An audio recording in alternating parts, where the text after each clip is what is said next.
I'd like to talk about yips and give you a couple of options here for solution to stabilize your hands without doing Jedi mind tricks or taking beta blockers or any of that stuff.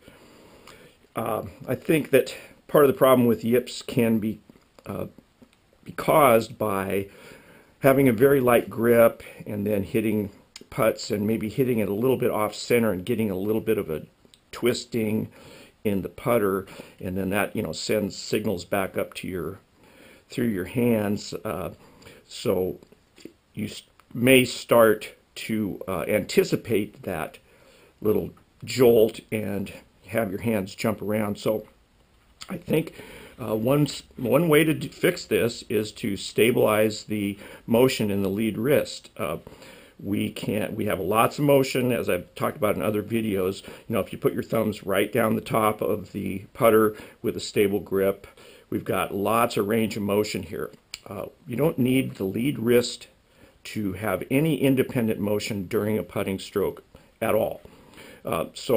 One way you can do this with whatever putting style you use, you can simply supinate your lead hand, bow the wrist, uncock it, curl up the fingers, and put the grip in the cradle that your little fingers make here.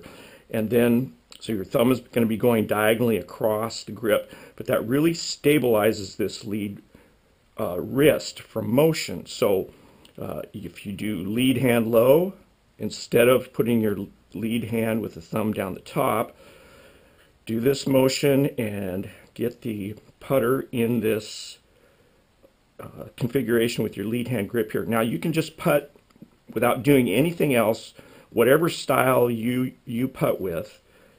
You can just add this lead hand grip to it, if you're claw or whatever. This is really going to provide a lot of stability here for this wrist. If you want to go further, I suggest first doing this lead hand gripping and then stepping off, winding it forward a little bit. The putter is pointed a little into the ground and to the left, and then doing a little right side bend, bring that putter back to a stable or to a configuration where it can strike the ball. Then you can feel this really provides a stable path for the club to go on. And the advantages of doing this is that you can fully involve your dominant hand. If you're right hand dominant and you've been tossing balls all your life, this is your best source of force application for distance control, because distance control is very important in putting, and if you start taking the hands out of the putting stroke, you're just not giving yourself the best chance. You're hurting your chances of success. If you just try to make some kind of an arm and shoulder stroke and forget about the hands, you just won't have as much sensitivity in your force application. So give this a try, and there's other videos about DynAlign and this is dynamic pre-shot alignment. This is the first stage in dynamic pre-shot alignment. So there's a lot of other videos that show what else this can do, but this really can go a long ways into fixing your putting jiggle problem.